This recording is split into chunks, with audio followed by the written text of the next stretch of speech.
Welcome back.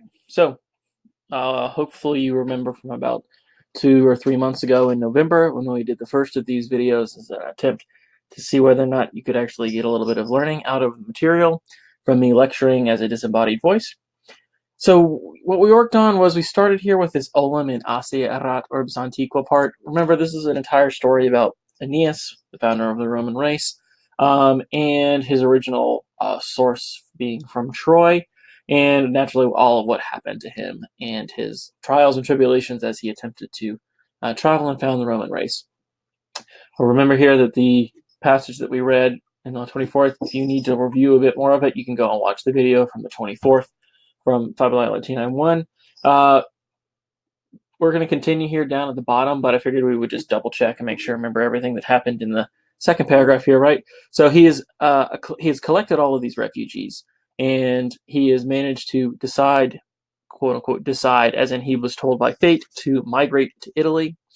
And then after 7 years, he came to a part of Italy that was called Laurentum, where the Laurentines lived. And while they were gathering some cattle or some supply or spoils from the fields, the Latin king and the Aborigines, remember not the Aborigines from Australia, but the local Latins at this point, who were holding the field, decided to prepare to defend the fields. So we'll pick up here towards the bottom. Remember, there's a lot of additional assistance in this passage. You have a whole laundry list of vocabulary words. You've got a bunch of grammatical constructions. If you remember from the beginning of this, he gives you a whole sense of who are the legendary kings of Rome. He gives you the sense of the periods. He gives you a bunch of vocabulary assistance, abbreviations. So if you're ever confused about something, don't just wing it and hope for the best. Go look. He undoubtedly explains it in his commentary here.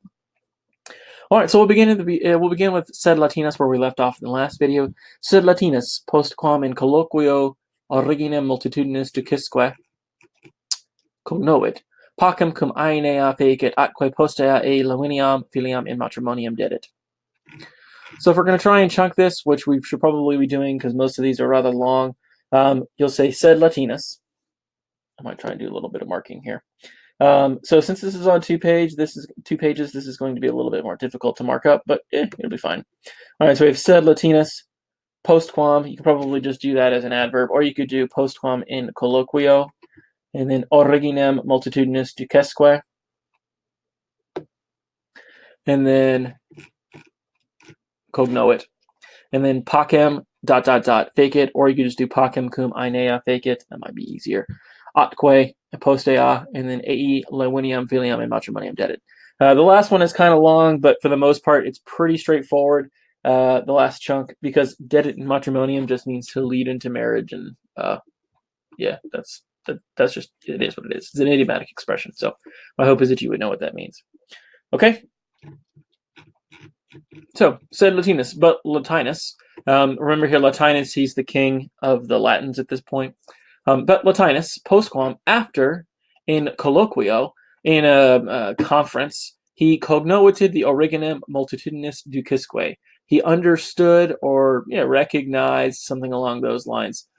He understood or recognized the origin of the crowd and the leader. So if you're thinking about who the crowd is, well, the important person that we've been talking about are clearly the Trojans, right? And then the Ducas, if you think about who the Ducas is, it's Aeneas, right? So, but Latinus, after he understood in a conference the origin of the crowd and the leader, facited pacem. Take an educated guess as to what to facit pacem means, right? So he facited pacem. With whom did he make pacem? Cum Aenea, right? So Aenea is clearly with Aeneas, a little ablative accompaniment. Atque postea e Laviniam filiam in matrimonium dedit, right? And then postea, and afterwards, he matrimonium dedit. He gave into marriage. Whom did he give into marriage? He gave into marriage Lavinia, his daughter, Ae, to him. Who is the him referring to? Is Aeus, it's dative, right? So Aeneas. Caleb, this is not anything fancy like a dative reference.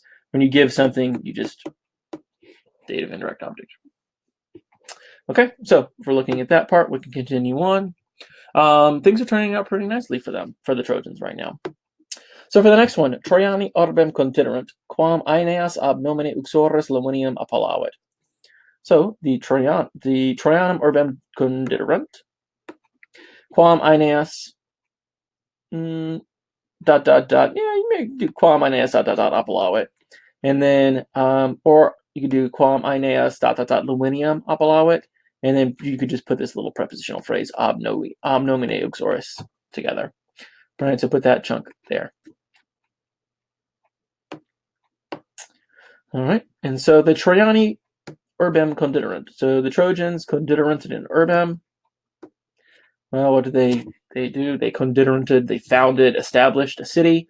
Remember here, this city is not the city of Rome. Okay, they do end up founding a city, but Rome is not actually founded until you get to Romulus. So the Trojans founded a city quam, qui quod, quis qui, quim quam quod. It's a feminine singular accusative. It's referring to the city. A city quam, which Aeneas, which Aeneas appellavited Lawinium, which Aeneas called Lawinium, and he called it Lawinium ab nomine uxoris, from the name of his wife. Remember, he was just given in marriage Lavinia, the daughter of Latinus, so he calls the city Lavinia. It's kind of nice. Dinde, Turnus, Rex Rutulorum, qui Lavinia ante adventum Aenea desponserat, bello Latinum Trojanosque agressus est. So then, or Dende, Turnus, the Rex Rutulorum, you can just put all that as one chunk. Qui Lavinia dot dot dot desponserat, and then ante Aenea is its own chunk. You should probably put qui Lavinia with desponserat because those are going together. And then the rest of it's fine. Bello Latinum Trojanosque agressus est. So that would be that chunk. Right, so Dinde. Turnus, the Rex Rutulorum. So he's a king. He's not just some rando, right? He's the king of the Rutuli, the Rutulians. And he qui quod quis is a dative. And to whom, so Turnus, the king of the Rutulians, to whom Lavinia, ante adventum Aenea, before the arrival of Aeneas, or before Aeneas's arrival, desponserat. This is a bit of a specific kind of meaning here. It's sort of like was betrothed. For those of you who don't know what betrothed means, it's he was promised in marriage. Right, so Turnus had been promised in marriage, to whom Lavinia had been promised in marriage to him, or to whom Lavinia had been promised in marriage, ante adventum Aenea, before the arrival of Aeneas. This guy, Turnus, a bello Latinum Trojanosque agressus est. This guy attacked. He attacked Pamela Ann agressus est. This verb is a pith aim, passive in form, active in meaning. So he attacked. Whom did he attack? He attacked Latinus and the Trojans, and he did this bello with a war, or in war, something along those lines. All right. Victi sunt rutili, sed victores ducem Latinam amiserunt. Trying to chunk this. Victi sunt rutili. Yeah, the rest of it's fine. It's 5 words, right? So the Rutulians victi sunt, passive. The Rutulians were conquered. Said, but the victores, the victors, amiserunted, left behind the leader Latinus. So although the Rutulians themselves were the ones that lost, nevertheless, the victors did not depose anybody, so everybody stayed where they were.